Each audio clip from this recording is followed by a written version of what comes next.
안녕하세요. 많은 분들의 사연을 듣다가 제 이야기도 한번 들려드리고 싶어 이렇게 사연을 쓰게 되었습니다. 저에게는 눈에 넣어도 아프지 않을 만큼 너무나도 소중한 아들이 있어요.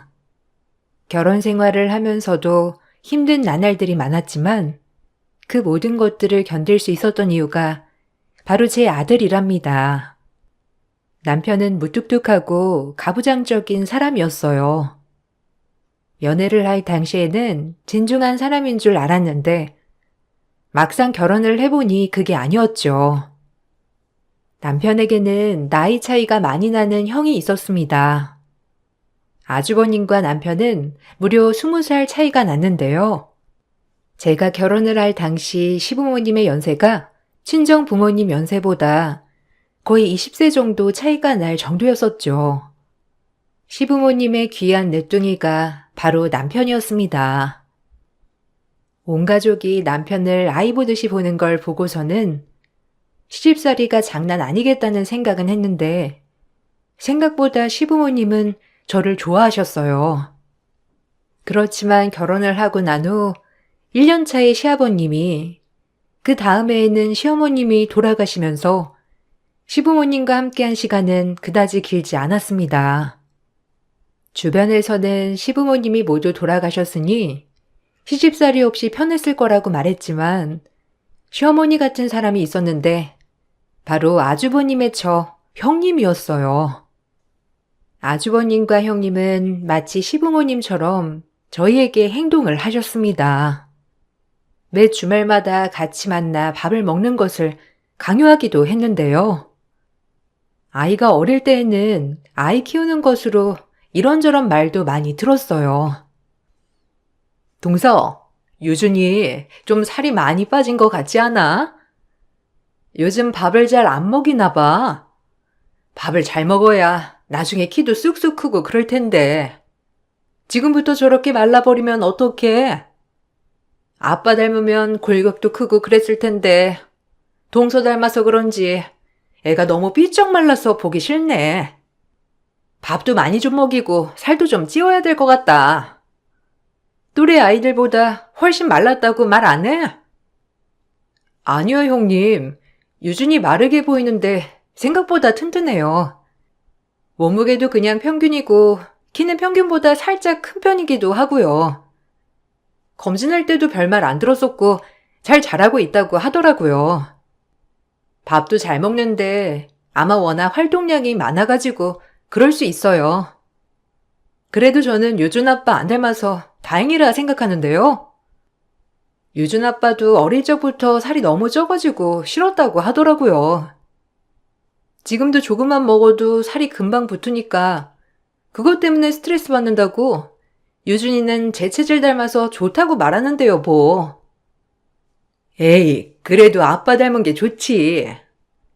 여자들이야 살 안 찌는 게 좋다곤 하지만 남자는 너무 마르면 그것도 영 보기 싫다. 동서가 좀 신경을 써야 할 것 같은데. 그리고 이제 공부도 슬슬 시켜야지 않겠어? 한글 공부도 해야지. 좀 있으면 학교도 가야 하는데 한글은 떼고 가야지 않겠어? 이렇게 손 놓고 있으면 안 되는 거 아니야? 동서가 좀 신경 써. 아무리 그래도 애 학교 가서 떨어지면 안 되지 않아? 형님, 벌써요? 아직 학교 가려면 2년이나 더 남았는데 벌써 한글 공부를 해야 할 필요가 있을까요? 유치원에서도 한글은 흥미 생기면 시작을 해도 괜찮다고 해서 저희는 좀 지켜보려고요. 아직은 유준이가 한글에는 크게 흥미도 없고 서서히 시작을 해도 괜찮을 것 같아요. 저나 유준이 아빠나 그런 건 너무 조급해하지 않기로 했어요. 너무 어릴 적부터 공부시키면 아이도 스트레스가 크다고 하니 저희는 건강하게 잘 뛰어노는 걸 중요하게 생각하기로 했어요. 동서, 그렇게 하면 유준이는 친구들 쫓아가지 못하고 따돌림 당해. 동서는 그런 것도 생각 안 해봤어? 유준이 위해서는 지금부터 열심히 동서가 서포트해줘야지.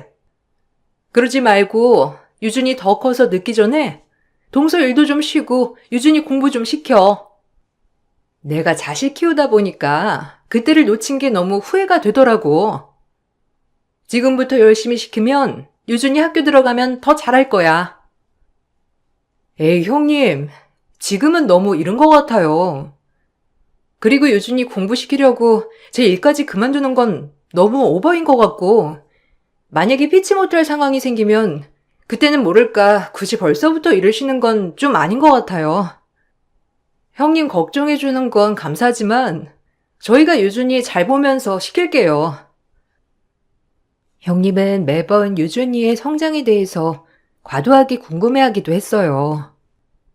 거기다가 학업에 대해서도 엄마인 저보다 훨씬 더 적극적이셨죠. 처음에는 형님 자녀분들이 다 컸고 다들 바쁘게 살다 보니 외로워서 저희를 찾는가 보다 생각을 했어요. 그렇지만 점점 그 정도가 잦아지고 심해지니 저도 신경이 많이 쓰이더라고요. 거기다가 형님이 과도하게 저희의 일에 참견을 하더라도 아주버님이나 남편 누구 하나 말리지 않고 동의를 하는 듯 오히려 끄덕이기만 하니 저는 더 불편해질 수밖에 없었습니다. 여기에 남편은 그게 뭐가 문제냐는 듯 대수롭지 않게 생각을 했어요. 그러면서 형님 댁의 과도한 참견은 점점 더 심해지고 남편과의 트러블도 시간이 지날수록 더욱 심해지기 시작했죠. 여보, 아무리 그래도 형님이며 아주버님이며 우리한테 너무 많이 관심을 두시는 것 같아. 특히 유준이는 하나부터 열까지 다 궁금해 하시네. 아직 6살밖에 되지 않았는데 벌써부터 한글 공부 시키라고 하시질 않나. 아이 키도 매번 볼 때마다 컸는지 아닌지 확인하시고. 나는 억지로 이런 거 시작을 하고 싶지 않은데 형님이랑 아주버님이 매번 물어보셔서 곤욕이야. 당신이 좀 말 좀 잘해봐. 매번 식사 자리에서 시작은 했는지 어쨌는지 물어보는 통에 밥 먹다가 나 체할 것 같아. 무슨 그 정도 가지고 오버를 하고 그래. 그냥 궁금해서 물어보는 걸. 물어보면 솔직하게 말하면 될 거를 내가 중재까지 해야 되겠어? 그리고 형수님이랑 형 말도 틀린 말은 아니지. 이제 애가 초등학교 내후년이면 들어가야 하는데 한글 일찍 되면 유준이한테도 좋지 않겠어? 우리 클 때랑 다르게 요즘 애들은 학교 들어가면 이것저것 배우느라 더 바쁘잖아. 그때 돼서 한 번에 배우려고 하면 얼마나 힘들겠어. 다 우리 생각해서 해주는 말인데 너는 너무 불편하게만 생각하는 것 같아. 그래, 당신 말도 맞지만 그렇다고 해서 억지로 계속 시키고 싶진 않아서 그래. 저번에 한번 시작하려고 했다가 유준이가 싫다고 거부했잖아. 그거 당신도 알고 있지? 그래서 나는 지금 당장 하기는 어렵다고 말하는데 형님이랑 아주버님은 그래도 계속 하다 보면 할 수 있다고 너무 강요를 하셔서 그렇지. 내가 반복해서 말하는데도 내 말은 아예 귀등으로도 들으시지 않는 것 같아서 당신한테 말하는 거야. 내가 말해도 똑같아. 형이랑 형수님이나 내가 어릴 적부터 봐왔고 공부하는 것도 옆에서 많이 도와주고 그래서 더 그러시는 거야. 그러니까 당신이 좀 이해해. 우리 엄마 아빠가 나이가 워낙 많으니까 형이랑 형수님이 거의 부모처럼 해줬다니까. 그래서 내 자식한테도 애틋하게 하는 것일 수도 있어. 당신이 그냥 그러려니 하고 넘어가. 아무리 그래도 이건 아닌 것 같아. 당신이 좀 나서서 뭐라고 말이라도 해줘. 우리가 알아서 한다고라도 말하면 좀 덜하지 않겠어? 솔직히 형님이나 아주버님이나 우리한테 너무 과하게 간섭하시는 것 같아. 매주 밥 한 끼는 꼭 먹어야 하고 이런저런 말씀하시는 것만 들어도 나는 수천 번은 더 들은 이야기들이 대부분이야. 아예 내 말은 들으시지도 않으시니 나는 더 힘들지. 제가 너무 힘들어 중재를 해달라고 남편에게 이야기를 해봤지만 남편은 별거 아닌 일로 힘들다고 한다면서 오히려 제가 이상하다고 말을 했어요. 그렇다고 형님, 아주버님의 말을 듣고서 아이에게 억지로 공부를 시키고 싶진 않았죠. 저는 아이에게 신나고 재미있게 놀아주었습니다. 공부를 하지 않아도 아이는 초등학교에 들어갈 무렵부터 스스로 한글을 깨우치기도 했어요. 입학 후에는 공부도 곧잘 했죠. 처음에는 엄마가 되어서 아이 공부도 안 챙기네 뭐네 하면서 비꼬시던 형님과 아주버님은 아이가 똑똑하고 공부를 잘하자 바로 말을 바꿔 남편을 닮아서 아이가 똑똑한 거라며 칭찬을 했어요. 그렇지만 저는 남편이 어릴 적 한글을 늦게 떼었고 그 옛날에도 글을 못 읽어서 학교에나마 나머지 공부를 해야 했으며 학창 시절 내내 공부를 너무 못해서 시부모님의 걱정이 이만저만이 아니었다는 사실을 알고 있었어요. 그런 사실들은 모두 무시하고 아들이 공부 잘하고 똑똑한 건 남편을 닮았다고 하니 너무나도 황당했습니다. 우리 유준이 이번에 학교 가서 받아쓰기 100점 맞았다며? 거봐, 그거 다 유준이 아빠 머리 닮아가지고 그런 거라니까. 유준 아빠가 어릴 적부터 똑똑했잖아. 공부만 열심히 했어도 수제 소리 들었을 텐데 그 시골에 공부하는 친구가 어디 있어? 다 친구 잘못 만나가지고 공부를 안 한 것뿐이지. 원래 유준 아빠가 공부를 정말 잘했지. 유준이도 아빠 닮아가지고 공부를 잘하는가 보다. 그 피가 어디 가겠어? 맞아. 애가 머리가 똑똑한데 공부에 별 흥미가 없어가지고 안 한 거야. 유준이도 아빠 닮아가지고 잘하는가 보다. 재수씨가 신경 써서 공부 좀 시켜봐요. 아빠 닮았으니까 조금만 끌어줘도 금방 잘할 것 같은데. 진작에 공부시켰으면 유준이는 벌써 수제 소리 들었을 거야. 유준이가 아빠 좋은 점만 잘 닮아서 다행이구나. 형, 자꾸 그렇게 말하지 마. 와이프 나 어릴 적부터 공부 못한 거 다 알고 있어.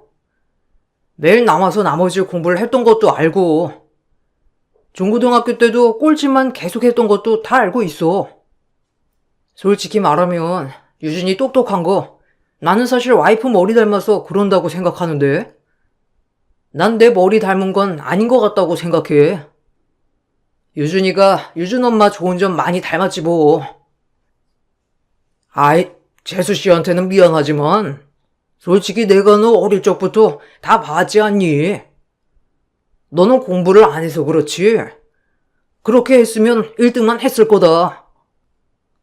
머리가 똑똑해가지고 뭐든 금방 따라잡았을 건데 네가 친구들이랑 노는 게 재밌어가지고 공부를 안 해서 그런 거지. 원래는 머리는 똑똑했지. 그건 네 형수도 다 알 거야. 초등학교 때에도 노느라고 공부를 안 해서 그런 거지. 한 번 했으면 잘했을 거라고 다들 말해. 그래, 유준이는 분명 아빠 닮은 거야. 어릴 적에 엄청 똑똑했는데 친구 잘못 사귀어서 그런 거지. 원래가 머리는 좋았잖아. 유준이도 그래서 아빠 닮은 거고. 동서는 솔직히 머리가 좋은 편이라고 말하긴 어렵잖아? 내가 다 아는데 뭐. 아들이 잘하는 건 무조건 남편을 닮았다고 했지만 아들에게 부족하다 싶은 부분들이 있으면 무조건 저를 닮아 그렇다고 말을 하기도 했어요. 그럴 때마다 황당하고 어이없다 생각이 들었지만 형님 내외부터 남편까지 모두 그런 분위기로 몰아가니 저로서는 어떻게 해야 할지 난감하더라고요. 아유, 우리 유준이는 어찌 된 게 볼 때마다 살이 조금씩 빠지는 것 같니? 동서는 요새 유준이 잘 안 챙기는 거 아니야? 유준이 한창 클 텐데 먹을 거 잘 안 챙기면 키도 잘 안 크고 나중에 큰일 나. 동서가 많이 안 먹는다고 해서 애한테도 조금만 먹으라고 하는 건 아니지? 그러지 않고서야 저렇게 매번 올 때마다 말라가지고 올 수 있어? 좀 먹을 거 많이 챙겨서 먹여. 형님, 보셔서 아시겠지만 유진이 밥 먹는 양 적지 않아요. 그런데 먹는 만큼 많이 움직여서 그렇죠. 예전에는 유준이 먹는 양 생각보다 많다고 하지 않으셨어요? 지금은 그때보다 더 많이 먹어요. 잘 먹는데 그만큼 활동도 많이 하고 그래서 살이 잘 안 찌는 것 같아요. 그래도 저번보다 키는 훨씬 크고 몸무게도 늘었어요. 마른 편 아니라고 하니까 여기서 굳이 더 먹여서 살찔 필요는 없을 것 같아요. 아니 근데 동서, 그거는 동서 생각이고 유준이는 동서 체질 닮아가지고 키도 잘 안 크는 것 같아. 살도 잘 안 붙는 것 같고. 키 좀 크려면 아빠 체질을 닮았어야 하는 건데 왜 닮지 않았으면 좋겠는 걸 닮아가지고선. 어쨌든 지금이라도 쭉쭉 먹이면 살도 잘 찌고 키도 잘 클 거야. 동서가 잘 안 챙겨줘가지고 그렇지. 마른 애들도 잘 먹으면 살찐다고 하더라. 그러니까 동서가 좀 신경을 써. 형님, 저도 잘 챙겨주고 있어요. 학교 다녀오면 바로 간식도 먹고 저녁도 잘 챙겨주고 있고요. 그러니까 너무 걱정하지 마세요. 유준이도 몸무게도 너무 적게 나가고 키도 작았으면 저도 걱정을 많이 했겠는데 그런 게 아니라고 하니까 저는 걱정 안 하려고요. 지금까지 크는 대로 크기만 하면 되는 거라고 하니까 저는 열심히 잘 키워보려고요. 에이, 그래도 살은 좀 쪄야지. 유준이는 딱 엄마한테서 닮지 않았으면 좋겠다는 걸 닮았나 봐. 똑똑하고 그런 건 아빠 잘만 닮아놓고선 어떻게 동서 닮지 말라는 체질만 딱 동서를 닮았어? 간식도 많이 먹이고 밥도 많이 좀 먹여. 입 짧은 건 그거 다 엄마가 만드는 거야. 편식도 안 하는데 애가 살이 너무 안 찌니 걱정이네. 아빠 닮았으면 키도 쑥쑥 크고 살도 잘 쪘을 건데 너무 빼빼 마른 거 아닌가 모르겠다. 너무 빼빼 마르지도 않았고 운동도 잘하고 잘 지내고 있어요. 형님이 생각하시는 것보다 유진이 빼빼 마른 것도 아니고 정상 체중이에요. 키도 이 정도면 작은 편도 아니고 큰 키고요. 그러니까 너무 걱정하지 마세요. 형님은 우리 남편 어릴 적부터 봐서 그런가 유진이를 손주처럼 특별하게 생각하시는 것 같아요. 정말 말 그대로 친손주처럼 생각하는 형님의 태도에 저는 점점 불편함이 커져갔어요. 그렇지만 이 불편한 상황 속에서 누군가가 나서 중재를 해주는 사람이 없었고 형님과 아주버님의 간섭이 당연한 듯하게 남편은 생각을 했죠. 저 혼자서 답답함을 느끼고 있었습니다. 시간이 좀 더 흘러 아이가 어느 정도 크고 나서는 점점 더 우리 가족에 대한 간섭이 심해졌어요. 심지어 휴가일까지 모두 맞추기를 원하셨고 쉬는 날에도 매번 보기를 원했어요. 남편은 가족이니까 당연하다고 생각을 했지만 제 입장에서는 오로지 우리 가족끼리만 보내고 싶다는 생각을 많이 하게 되었습니다. 그런 것 때문에 남편과의 다툼도 많아졌어요. 여보, 이번에 휴가 가는 거 혹시 형님, 아주버님이랑 같이 가기로 했어? 어제 형님이 갑자기 전화 오셔가지고 휴가 갈 때 우리 차로 같이 가자고 말씀하시는데 나 진짜 당황했잖아. 나한테 당연하다는 듯이 말씀하시는데 솔직히 나 이번 휴가는 우리끼리만 갔으면 좋겠어. 우리 세 식구만 여행 가본 적도 한 번도 없잖아.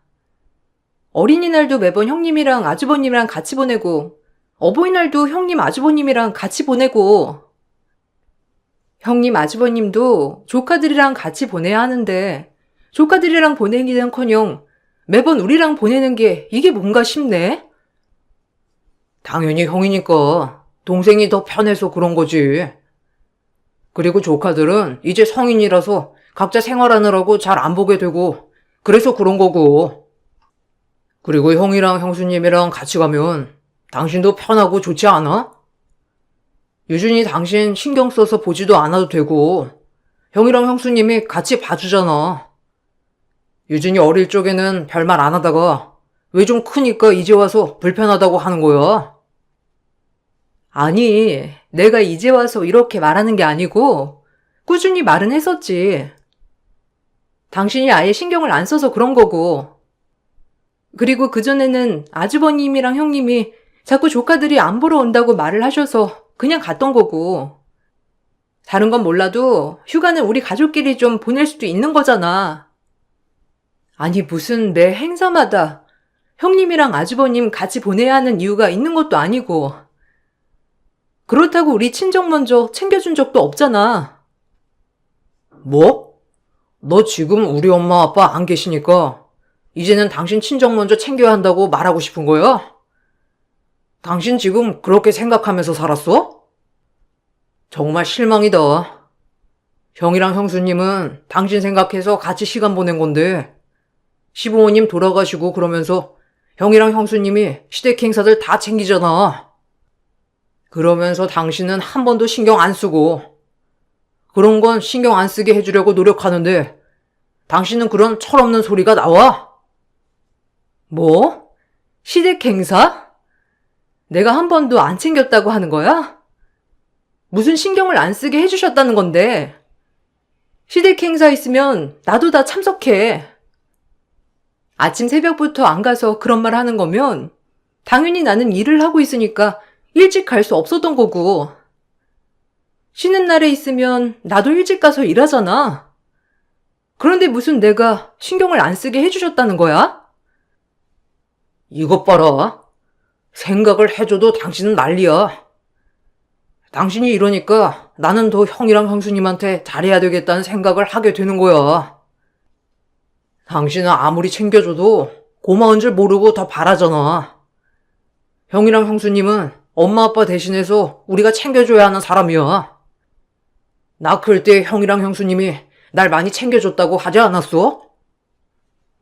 남편은 나이가 많으신 시부모님을 대신해서 형과 형수님이 자신을 챙겼으니 그 보답을 해야 한다며 말을 했지만 저는 왜 마치 시부모님처럼 모시듯이 살아야 하는지를 몰랐어요. 거기다가 아주버님과 형님에게는 자식까지 있었는데 어떤 날이든 그 자녀들 대신 저희가 가서 자녀 노릇까지 해야 하는지 의문이었죠. 저는 어느 정도 거리를 두고 싶다는 생각이 들어 점점 식사 자리도 잘 참석하지 않았어요. 참석을 하지 않을 때면 형님은 걱정을 하는 듯 연락을 하면서 저를 비난하시기도 했죠. 동서, 오늘 몸 아파서 못 나왔다며? 요 며칠 같이 밥도 제대로 못 먹고 어떻게 몸은 좀 괜찮아졌어? 안 그래도 요즘 감기가 유행이라고 하더라고.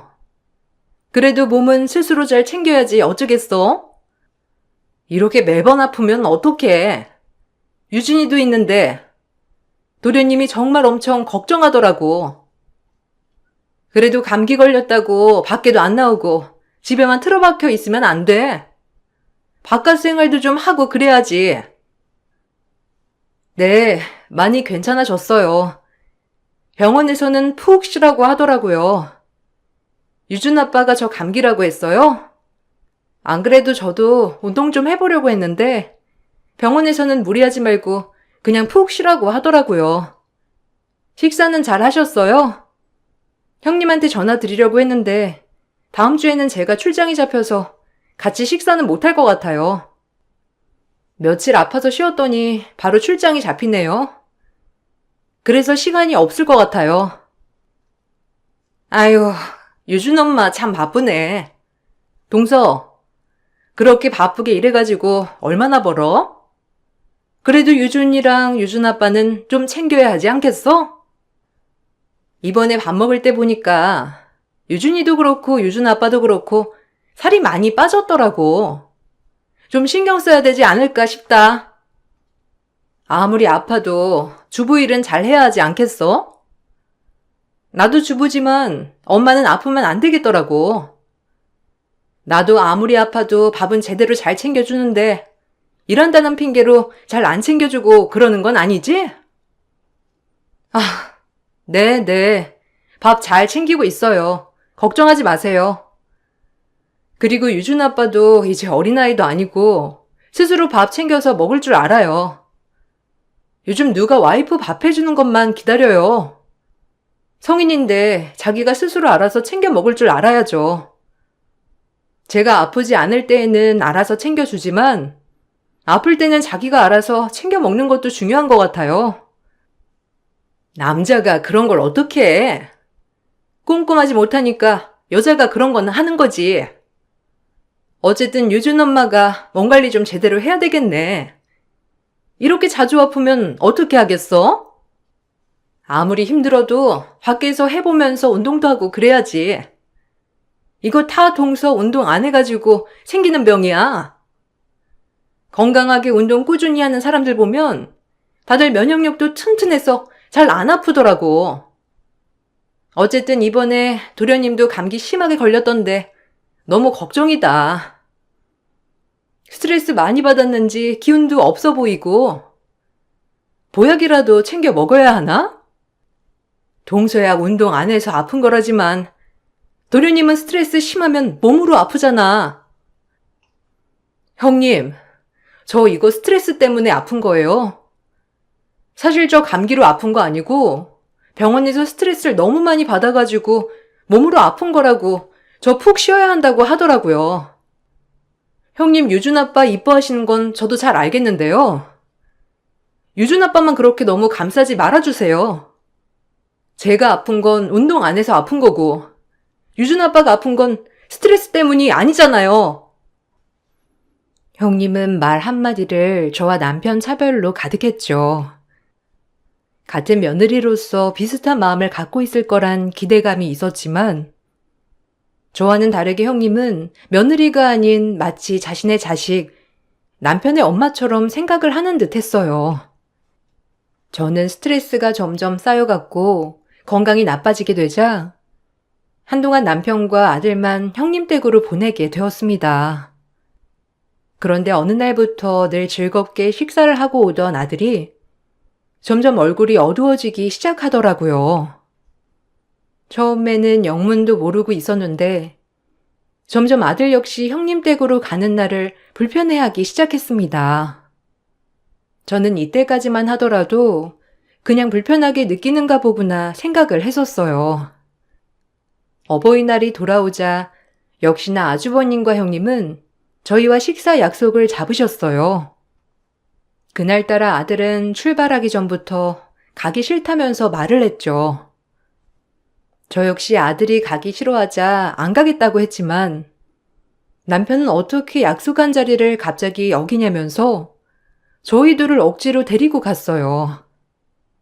테이블이 좁아 두 테이블을 연결해 앉아 있었는데 역시나 남편은 아주버님 형님과 같은 테이블에 앉았고 저와 아들은 따로 테이블에 앉았습니다. 가만히 지켜보던 아들은 갑자기 나를 향해서 엄마 빨리 이혼해. 있잖아 큰엄마가 하면서 말을 꺼내기 시작했어요. 그때 갑자기 아주버님과 남편이 화들짝 놀라면서 아들의 입을 막았습니다. 뭐야? 갑자기 왜 이래 여보? 왜 그러는 거야? 아주버님, 왜 갑자기 우리 아들 입을 막아요? 유준아, 얘기해봐. 엄마한테 무슨 할 말 있어? 오늘 유준이 기분이 별로 안 좋은 것 같아서 안 그래도 엄마가 물어보려고 했는데 무슨 할 말 있어? 갑자기 왜 엄마한테 이혼하라고 하는 거야? 엄마, 나 다 들었어. 큰엄마가 아빠한테 우리 아들 그러는 거 다 들었어. 엄마, 아빠 큰아빠 아들인 것 같아. 저번에도 큰아빠가 아빠한테 아들이라고 하면서 말하는 거 나 똑똑히 들었어. 엄마한테 말하려고 했는데 말 못했어. 여러 번 큰아빠랑 큰엄마가 말했었는데 나도 장난인 줄 알았거든? 근데 그거 장난이 아닌 것 같아, 엄마. 뭐? 이게 무슨 소리예요? 지금 이게 무슨 소리 하는 거죠? 우리 남편이 아주버님 아들이라니 이게 무슨 황당한 소리예요? 형님이 남편한테 아들이라고 하셨어요? 갑자기 무슨 소린지 이해가 안 되네. 아니, 여보, 당신이 한번 설명을 해봐. 유준이가 하는 말이 무슨 말이야? 그냥 장난으로 하는 말을 유준이가 들은 거야. 안 그래도 유준이한테 다 말하려고 했는데 그냥 여차저차 넘어가게 돼서 별소리 안 했던 건데. 유준이가 다 들었었구나. 안 그래도 아빠가 말하려고 했거든. 큰아빠랑 큰엄마가 아빠 어릴 적부터 거의 키워준 거나 마찬가지였어가지고 그냥 장난으로 아들이라고 한 거야. 알겠지? 아니, 무슨 그런 얼렁뚱땅 넘어가는 소리가 다 어디 있어. 얘가 어린애도 아니고 벌써 5학년인데 장난으로 하는 말이랑 진심으로 하는 말이랑 다 구분할 수 있는 나이인데 무슨 그런 말을 해. 당신 진짜 맞아? 진짜 장난으로 한 말이야? 안 그래도 나 이상하다고 생각했었는데 진짜 맞는 거야? 아니, 동서는 맞는 말이라니까? 왜 자꾸 그렇게 집요하게 물어봐? 아유, 참 진짜 동서. 그러니까 무섭네. 아니, 지금까지 유준 아빠가 동서 못 데리고 온 이유를 알겠네. 집에서 이렇게 잡아먹을 듯이 캐물었어? 동서 진짜 그러면 안 되는 거야. 남편을 떠받들여야지. 지금까지 그렇게 무시하면서 맞냐 틀리냐 따지면서 살았냐고. 동서 안 되겠네. 형님, 지금 뭐 하시는 거예요? 이상한 말을 들으니까 유준이도 저한테 말하는 거겠죠.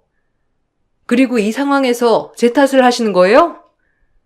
지금 말하는 게 그게 문제가 아닌데 왜 항상 제 탓이라고 하시는 거예요? 지금 이 상황 저 그냥 못 지나갑니다. 똑똑히 밝혀낼 거라고요. 안 그래도 저는 전부터 수상함을 느끼고 있었어요. 어느 순간부터 형님의 자식들, 남편의 조카들이 명절 때는 물론이고 한 번도 보이지 않았던 것도 너무나 이상하다 생각이 들었었죠. 거기다가 항상 형님과 아주버님이 과도하게 남편에게 연락을 해왔던 것도 이상하다 생각이 들었어요. 무슨 행사나 주말마다 형님 댁에 가서 시간을 보냈던 것 등등 점점 하나부터 열까지 이상하다고 느껴지고 있었죠. 더 이상은 안 되겠다 싶어서 연락을 안 했던 시조카에게 연락을 해 사실을 물어보게 되었어요. 그때 들었던 사실은 정말 충격적이었습니다. 사실 남편은 아주버님과 형님의 아들이었던 것이죠. 아주버님과 형님은 고등학교 졸업을 앞두고 임신을 했던 것이었어요. 형님은 남편을 낳고 나서 시댁에 버리듯이 놓고 가버렸고, 시부모님은 영문도 모른 채 남편을 키우게 되었던 것입니다. 그 뒤에 형님은 뻔뻔하게 아주버님과 다시 만남을 갖고 결혼을 했던 것인데요. 시부모님은 형님이 남편을 정말 살뜰하게 챙기자 형님이 정말 좋은 사람이라고 생각을 하셨고 재산까지 형님에게 상당수 주셨다고 하셨어요. 시부모님께서 돌아가시기 전에 이러한 사실을 알고 있었던 시조카들이 사실을 말하려고 했다가 아주버님과 형님에게 연을 끊다시피 쫓겨나면서 사이가 나빠지게 된 거라고 하더라고요. 그 모든 것을 알게 되고 난 후 저는 너무나 어처구니가 없었어요. 이미 남편은 성인이 되기 전에 이 사실을 알고 있었는데도 함구하고 있었던 것이죠. 남편은 제가 알고 있다고 말을 했음에도 불구하고 뭐가 문제냐며 이제라도 알았으니 시부모님 대접을 하라고 요구했어요. 당신 이거 언제부터 알고 있었던 거야? 형님이랑 아주버님이 당신 친부모라는 거 언제부터 알고 있었어? 설마 당신 우리 결혼하기 전부터 모든 사실을 다 알고 있었던 거야? 시부모님은 그럼 이 사실을 전혀 모르고 돌아가셨던 거야? 어떻게 당신을 그냥 받아들이고 키우신 건데? 내가 아주 어릴 적에 집 앞에 버려진 걸 보고 엄마 아빠가 입양하시고 키우신 거야. 그러니 문제가 될 부분도 없었던 거고. 그리고 형이랑 형수님이 내 친부모라는 건 나도 나중에야 알았어. 그때는 나도 좀 놀랐지만 형이랑 형수님이 나에게 워낙 잘해줬기 때문에 용서할 수 있었어. 그리고 이건 내 문제지. 당신 문제는 아니잖아. 당신이 기분 나쁠 게 뭐가 있어? 그게 문제될 건 없다고 생각해. 아, 이게 문제가 안 된다고? 당신 나한테 거짓말한 거야. 이미 다 알고 있는 사실을 나한테 전혀 말도 꺼내지 않은 거라고. 그래서 나중에 형님이랑 아주버님이 사시는 집으로 들어가자고 한 거야? 나한테는 사실을 말하지 않은 채로 그냥 형이랑 살고 싶어서 그런 거라고 말했던 거고? 시부모님 그렇게 하면서 자연스럽게 모시게 하려고 그랬던 거야? 당신 도대체 나한테 왜 말을 안 했던 거니? 이걸 굳이 말할 필요가 있을까? 그래서 말 안 한 거야. 어차피 나랑 형은 등본에도 형제로 되어 있으니까 이제 와서 바꿔봤자 무슨 소용이야. 그리고 시부모님이라 생각을 안 하면 되는 거 아니야? 지금껏 형수님으로 알고 자랐는데 뭐가 문제가 되는 건지 난 도저히 이해가 안 된다. 당신이랑 당신 친부모만 문제가 아니라고 생각하고 있는 건 알아? 지금까지 당연하고 우리 가족 간섭했던 것도 그럼 그 사람들은 당신 부모니까 당연하다 여겼던 거겠네. 아무리 가족이란 건 변함이 없다고 하더라도 관계는 변한 거 아니야? 이게 어떻게 문제가 안 된다고 말하는 거냐고. 지금까지 당신이 나 기만하고 속여왔던 거 나 가만히 안 있을 거야. 우리 이혼해. 무슨 이깟 일로 이혼까지 하자는 거야? 당신 진짜 철없다. 왜? 시부모님이 없었는데 갑자기 생기니까 그러는 거야? 당신 진짜 어이없다. 그동안 형수님 잘만 봐놓고서는 시부모님이라고 하니까 이제 와서 부담스러워? 됐고, 당신이 이것저것 챙길 필요 없어.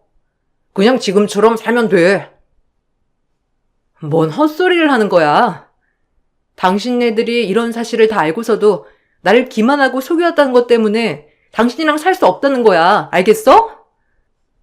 이 정도도 나한테 제대로 말도 못하는데 앞으로 더 많은 것들을 나한테 숨기겠지. 이게 이깟 일이라고 생각하는 것 자체가 어이가 없네. 내가 이혼 소송할 거야.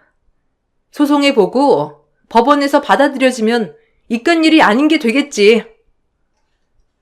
저는 그동안 저를 기만했던 행위에 대해서 이혼 소송을 진행했습니다. 당연하게 남편에게 유책 사유가 있음이 인정되면서 저는 상당수의 위자료를 받고 이혼을 하게 되었어요.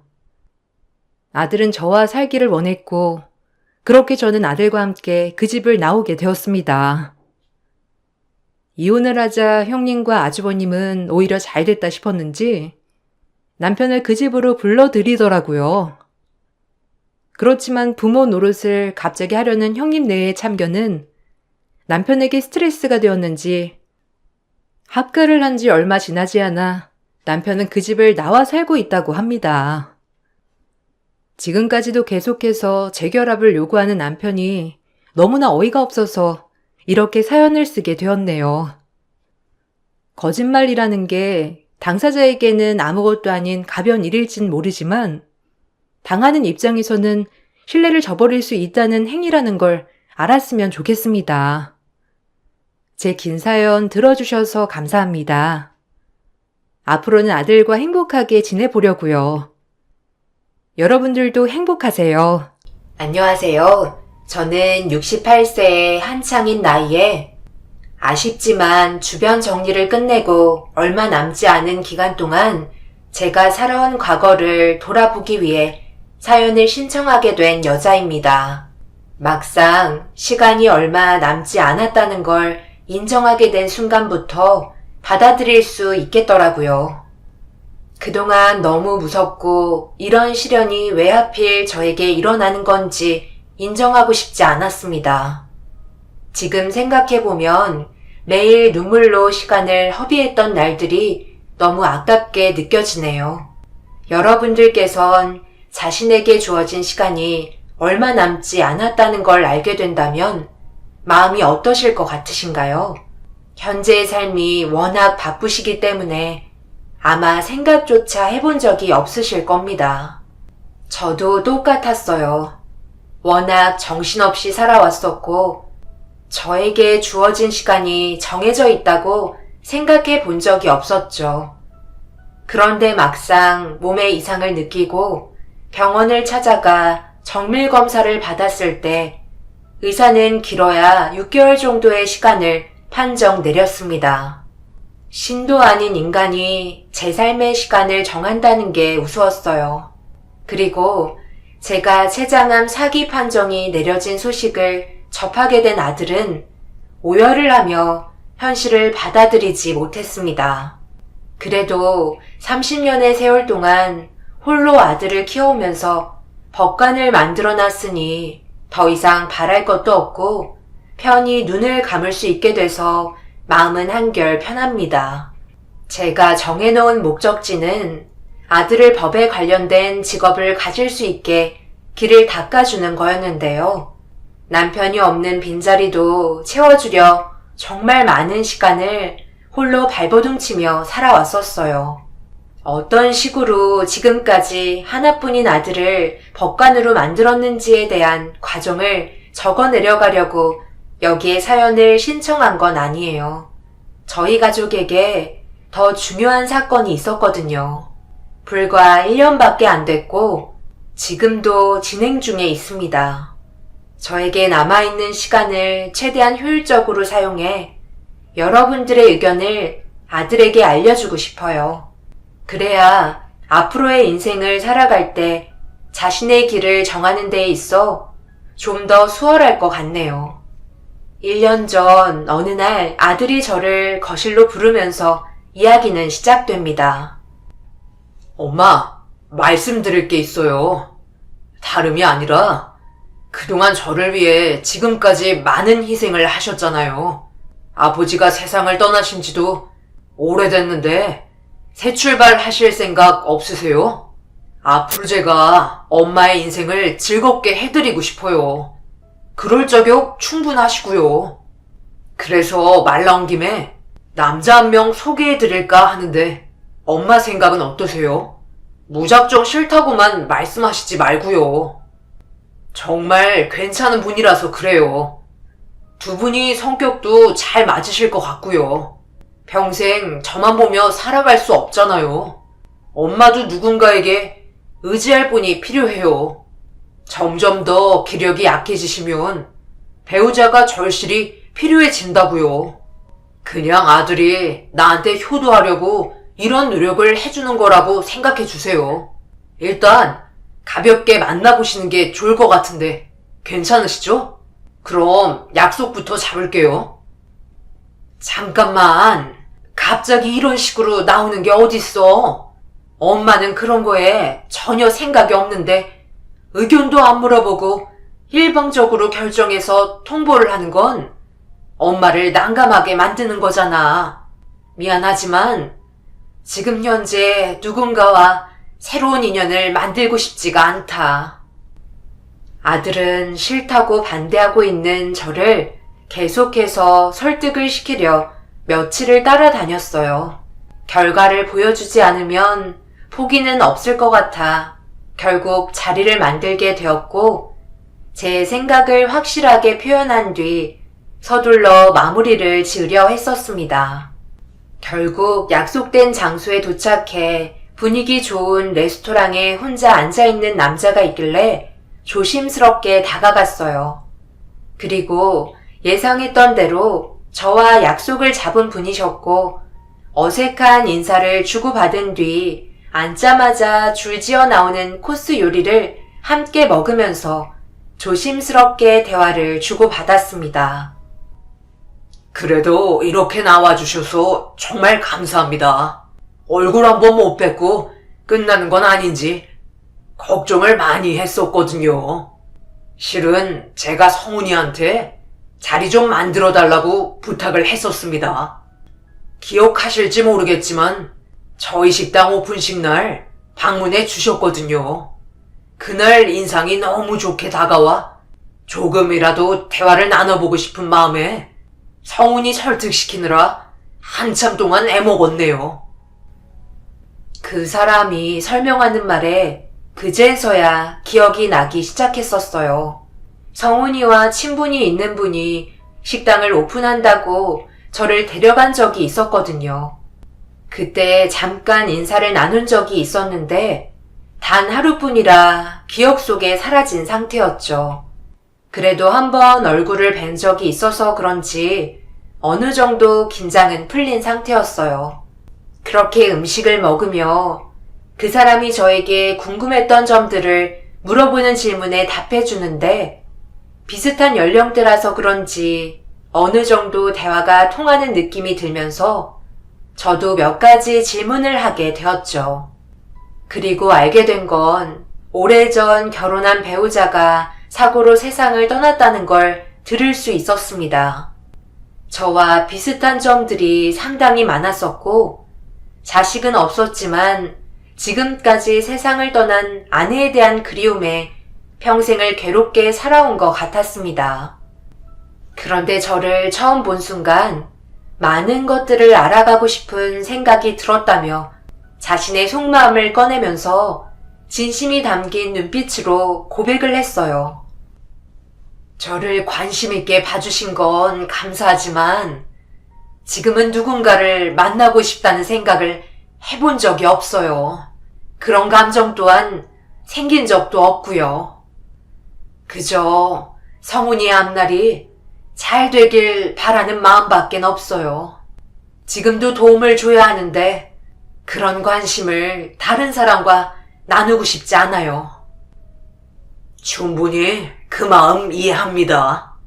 하지만 성훈이가 결혼하게 될 여자가 생긴다면 경분 씨의 빈자리를 대신 채워주지 못할 거고 그렇게 되면 경분 씨는 공허함이 찾아오면서 외로움과 우울증이 함께 올 수 있어요.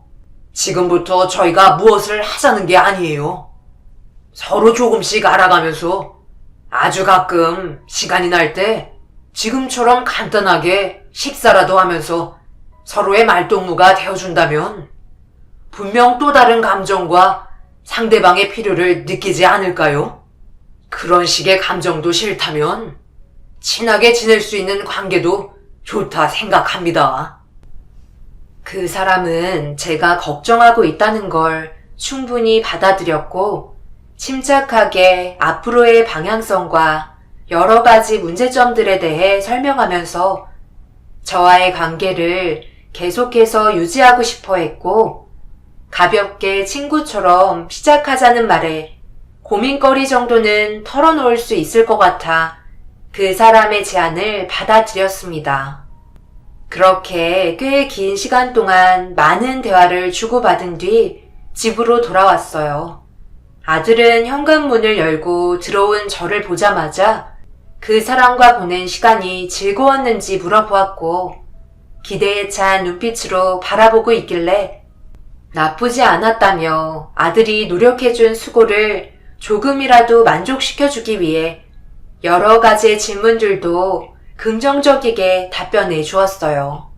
그날 이후에도 자주는 아니더라도 아주 가끔 그 사람과 단둘이 식사를 하게 되는 날이 몇 번 더 있었습니다. 만날 때마다 느낀 건 저를 위해 노력하려는 모습을 보여준다는 거였어요. 좋은 부분만 보이는 게 나쁜 건 아니지만 진짜 그 사람의 본 모습이 어떤지 알 수 없어 가까이 다가가려 해도 조심스러운 감정은 여전히 남아 있었습니다. 그런데 자리를 옮겨 간단하게 차 한잔하려고 식당에서 나와 거리를 걷던 도중 신호가 바뀌어 횡단보도를 건너고 있는데 멈추지 않고 달려오는 차량 한 대에 너무 놀라 순간적으로 몸이 경직이 되었고 그 사람은 저를 구해주기 위해 몸을 날려 굳어있는 제 몸을 밖으로 밀쳤습니다. 그리고 그 사람은 차가운 바닥으로 떨어져 눈을 뜨지 못했어요. 순식간에 벌어진 충격적인 상황에 떨리는 손으로 핸드폰을 들어 구조대에 신고를 했고 응급실에 실려간 그 사람은 갈비뼈와 다리에 골절상을 입게 되었고 정말 다행인 건 머리를 다치지 않아 시간이 지나면 다시 정상적인 생활을 할 수 있었어요. 저를 구하기 위해 몸을 던진 순간부터 저희는 급속도로 가까워지면서 거의 매일 병원에서 그 사람의 옆자리를 지키며 간호를 해주었어요. 그렇게 몇 달 뒤 퇴원을 하게 되면서 저와 진지한 만남을 가지고 싶다는 고백에 처음 만났을 때부터 함께한 시간 동안 정 때문에 그런지 그 사람을 받아주게 되었죠. 그리고 저희는 아들의 적극적인 지원으로 재혼식까지 준비하게 되었어요. 그런 거 하고 싶지 않다는 말에도 아들은 밀어붙였습니다.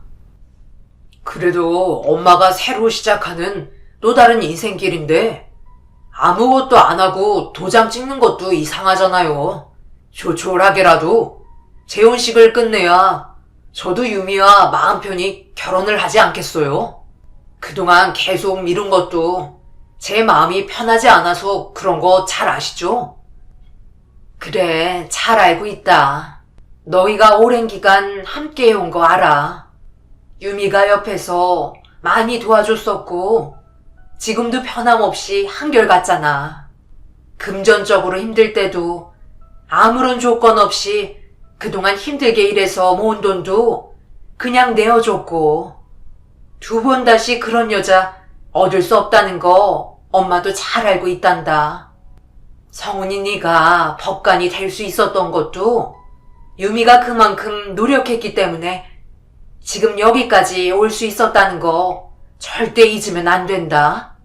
솔직히 유미는 지금까지 홀로 외롭게 살아왔었잖아. 성훈이 너는 엄마라도 있었지만 유미는 어렸을 적 고아원에서 자라왔고 지금도 말은 안 하지만 많이 불안할 거야. 인생을 성훈이 너에게 바쳤는데 등을 돌린다면 얼마나 마음이 아프겠니?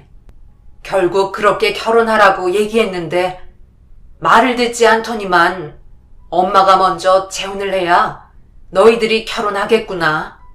일정을 최대한 빨리 잡은 다음 너희들 결혼식을 서둘러 진행해야 되겠다. 그런데 요즘 유미가 많이 바쁘니? 최근 들어 전화도 잘 안 받고 주말이면 집에도 자주 찾아오더구먼. 둘이 무슨 일이 있는 건 아니지? 말 나온 김에 전화 한번 해봐라. 저녁 먹게. 저희가 상당히 힘든 시절을 보내고 있을 때 성훈이 앞에 유미가 나타났어요. 밝은 얼굴의 모습은 아니었지만 성훈이 뒤에서 묵묵히 도와주고 있었고 그 마음 변함없이 한결같았습니다. 고아원에서 자라왔다는 말을 들었을 땐 너무 마음이 아팠어요. 유미는 누군가에게 의지하고 싶은 사람을 찾고 있었는데 그게 성훈이었고 둘은 천생연분인 것 마냥 너무나도 잘 어울렸습니다. 그래서 성훈이가 좀 더 책임감을 가질 수 있게 결혼 얘기를 몇 번이나 꺼냈었지만 자신이 생각한 목표를 달성하기 전까지 결혼은 계속 미루었죠. 그리고 법관이 된 이후 결혼을 하게 된다면 공허해질 저를 생각해 남자를 소개해준 거였어요. 자식 입장에서 말하지 못한 여러 가지 걱정들을 정리해야 성훈이가 결혼할 수 있을 것 같아 그 사람과 그동안 만나면서 함께했던 시간들을 볼 때 앞으로도 좋은 관계를 유지할 것 같아 재혼을 준비하게 되었습니다. 그래야 성훈이와 유미도 안정적인 삶을 살 수 있으니까요. 그렇게 재혼식을 하기 위해 그 사람과 여러 가지를 준비하며 함께 많은 시간을 보내고 있었어요. 그리고 늦은 저녁까지 볼일을 끝내고 지친 몸을 이끌며 집으로 돌아와 현관문을 열려고 하는데 뒤에서 낯익은 목소리가 들려왔어요. 아니, 유미야. 이 늦은 시간에 여긴 어쩐 일이야? 요즘 연락도 잘 안 돼서 걱정이 많았는데 어디 아픈 곳은 없고 조만간 저녁 좀 함께 하자고 성훈이한테 얘기했었는데 많이 바쁘다고 했었다면서? 지금 하고 있는 일이 바쁜 거야? 어머님, 잘 지내셨어요? 최근에 제가 해야 될 일이 많아져서 이것저것 알아보느라 연락을 자주 못 드렸어요. 어머님, 저와 따로 시간 좀 내어줄 수 있으세요? 일단 성훈 오빠한테는 비밀로 하는 게 좋을 것 같아서요. 자리를 옮기는 게 좋을 것 같아요. 저녁 늦게 갑자기 찾아온 유미는 상당히 심각한 얼굴로 무언가를 말해야 한다는 눈빛을 보내기 시작했고, 불안한 모습이 저 또한 걱정이 돼서 자리를 옮겨 무슨 말을 하려는 건지 들어보기로 했습니다. 그리고 한참 동안 머뭇거리던 유미는 어렵게 입을 열어 자신이 겪은 상황에 대해 설명을 하기 시작했고, 모든 걸 듣게 된 순간 경악을 하고 말았습니다. 너무 충격을 받았는지 집에 돌아와서도 정신이 온전치 못했어요. 그리고 앞으로 어떻게 이 상황을 해결해야 할지 걱정이 앞섰죠. 일단 모든 게 확실해지기 전까지 성훈이한테는 비밀로 해야만 했어요. 그리고 유미와 함께 모든 걸 알아가기 시작했습니다. 파면 팔수록 엄청난 것들이 쏟아져 나오고 있었고, 이 모든 게 계획적이었다는 거에 결국 주저앉고 말았어요. 확실한 증거들이 나온 순간 그 사람을 도저히 용서할 수 없었고, 그렇게 재혼식 전날 도착하게 된 손편지 한 통에 제 인생은 완전히 뒤집히게 되었어요. 아무것도 모르고 있던 성훈이는 재혼식 날 당일 기분이 상당히 좋아 보였지만 저는 웃지 못했습니다. 그렇게 재혼식이 진행이 되고 모두의 축하를 받으며 입장을 함과 동시에 제가 가지고 있던 손편지 한 통을 꺼내 들었어요. 그리고 엄청난 사실이 밝혀지자 많은 사람들이 경악을 하며 분노를 하게 되었고, 제 아들은 그 자리에서 주저앉고 말았네요. 성훈아, 저 사람이 왜 나한테 접근했는지 나도 최근에서야 알았다. 그리고 이 사실을 유미가 알려주지 않았다면 우리 집안은 순식간에 무너지고 말았을 거야. 저 사람을 절대 용서하면 안 돼. 그동안 성훈이 너를 속이고 있었다고. 지금 엄마가 읽어내려고 한 내용이 사실이에요? 어떻게 이런 일을 꾸밀 수가 있는 거죠? 자기 목숨을 바치면서까지. 제가 가진 것들이 그렇게 욕심이 났어요? 앞으로 남은 인생을 편하게 살고 싶어서요? 오픈한 식당도 장사가 안 되니까 지금까지 홀로 외로이 지낸 엄마의 마음을 붙잡으려 이런 짓까지 저지르다니 정말 믿을 수가 없네요. 그동안 아저씨를 내가 어떻게 생각했는지 뻔히 알면서 그런 것도 전부 계획적이었다는 게 너무 소름이 돋습니다. 그런데 어쩌죠? 아저씨의 사악한 마음을 전부 알게 되었으니 더 이상 함께할 이유는 없을 것 같네요. 어떻게 사람을 시켜 자신을 희생하면서까지 완벽한 계획을 꾸미려 했는지 이해할 수가 없어요. 그만큼 돈이 중요했어요? 엄마의 갈등이 불안해서 확실한 게 필요했나 보죠? 저거 다 꾸민 얘기야. 내가 정신 나가지 않고서야 어떻게 그런 행동을 할 수가 있겠소? 저 여자 뭔데 이런 말도 안 되는 상황들을 끼워 맞춘 거야? 성훈아, 그동안 아저씨와 함께했던 지난 날들을 생각해봐. 아저씨가 그런 사람인 것 같니? 당연히 받아들이기 힘들겠지. 그래서 내가 이것 말고 또 다른 걸 준비했다고. 성훈이 너도 이걸 듣게 된다면 저 사람이 그동안 우리한테 접근한 이유가 무엇인지 확실하게 알 수 있을 거다. 이래서 사람은 평생을 믿으면 안 되는 거야. 이게 녹음된 내용이다. 나 정도면 인물도 괜찮고 성격도 좋은 편 아니야? 놓친 애가 의심도 많고 엄청 고민하는데 내가 정말 기가 차서 말이 안 나왔다니까. 법관 아들 하나 만들어서 다른 사업 좀 해보려고 하는데 왜 이렇게 안 따라주는지 모르겠네. 무언가 확실한 게 필요할 것 같아. 나 아니면 못 살 것처럼 만들어야 된다니까. 매너로 밀어붙이는 건 한계가 있는 것 같아. 이러다 흐지부지 끝나면 그동안 쏟아부은 시간이 너무 아깝잖아. 식당은 파리만 날려서 폐업 직전인데 골치 아파 죽겠네. 그럼 목숨을 구해주는 일 같은 건 어때? 자신을 위해 희생을 한다면 그것만큼 감동적인 건 없는 거라고. 몸이 고통스럽긴 하지만 이만한 것도 없지. 내가 살짝 부러질 정도만 툭 칠 테니까 모험 한번 해보는 건 어때? 인생 한번 걸어서 제대로 물리면 평생 편하게 먹고 살 수 있는 거잖아. 나중에 둘이 재혼하면 나 모른 척하면 안 된다. 매장 하나 정도는 차려줘야 하는 거 알지? 그 사람이 계획하고 있던 녹음된 내용을 듣자마자 제 아들은 경악을 했고 재혼식에 참석했던 그 사람의 친구분은 그 자리에서 급하게 도망을 쳤습니다. 법관인 아들을 상대로 사기를 치려 누가 그런 계획을 꾸미겠어요. 당연히 그런 생각을 전혀 가질 수 없었죠.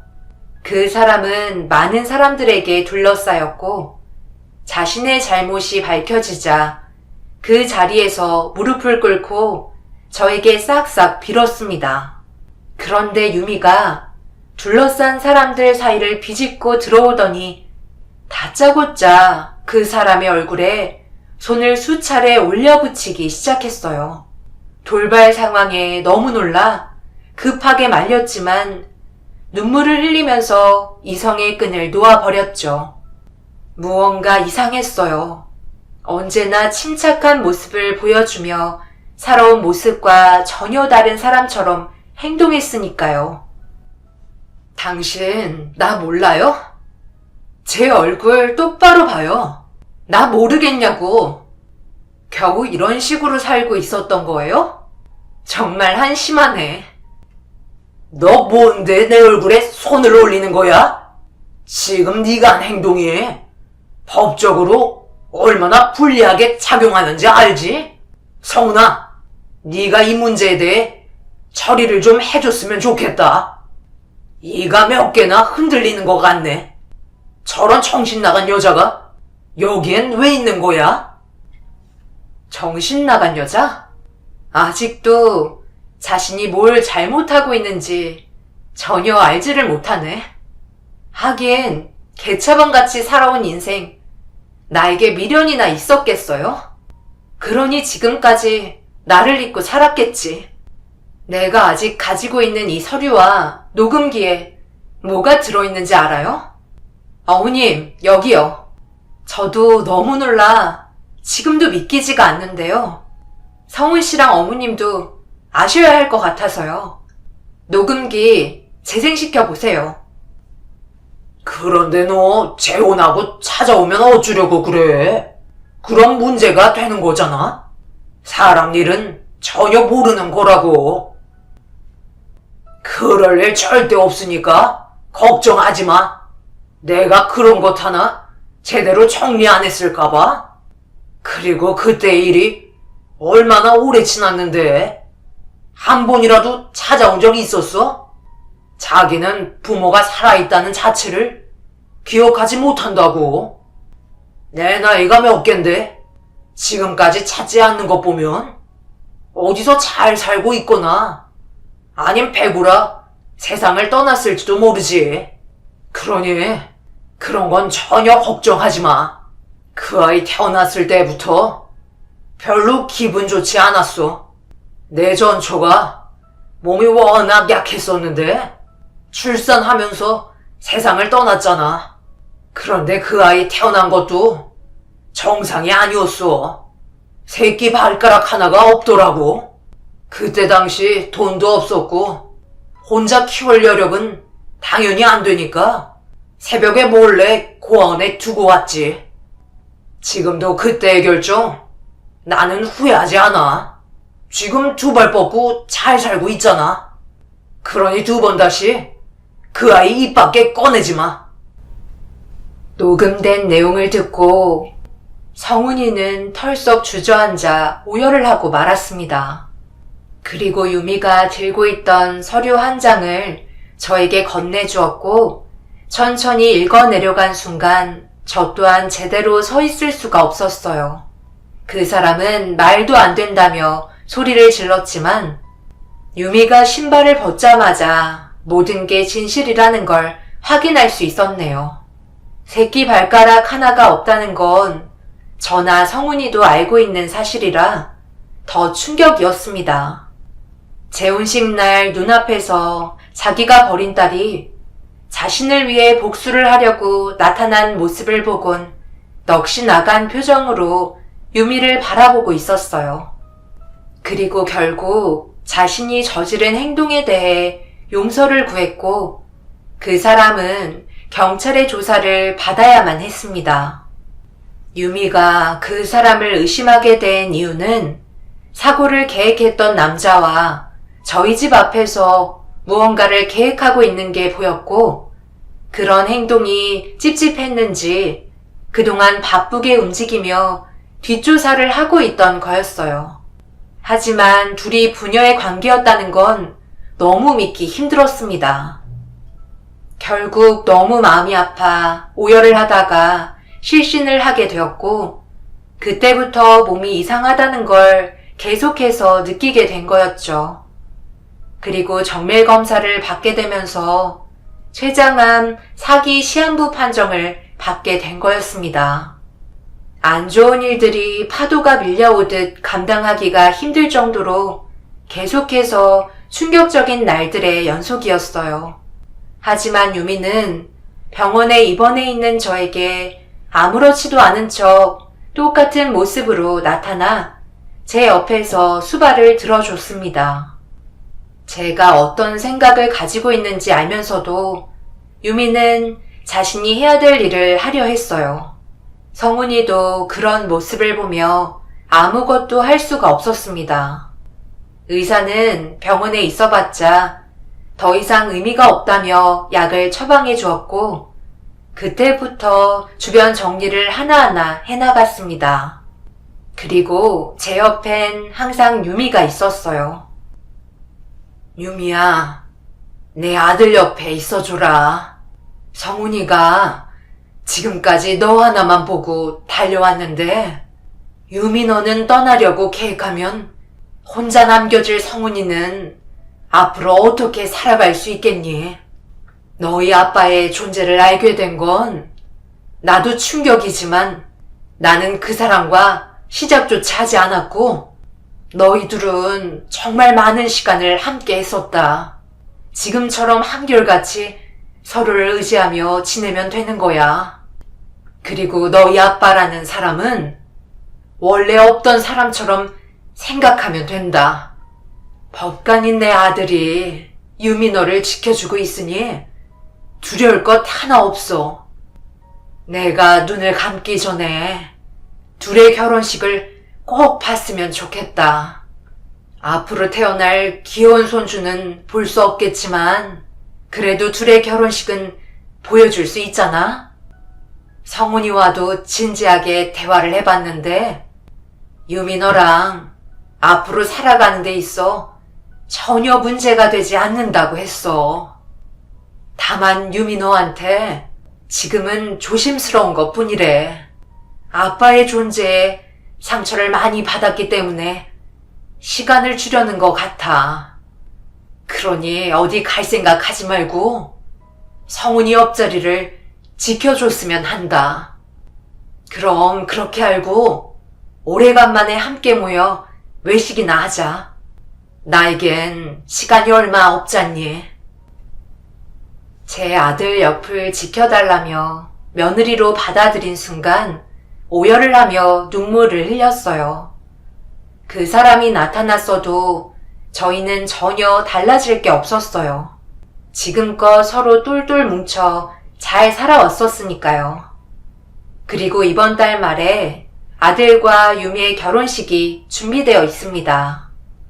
시기가 좋지 않아 많은 분들이 축하해주러 올 수는 없지만 그래도 상황에 맞게 결혼식을 진행하려 합니다.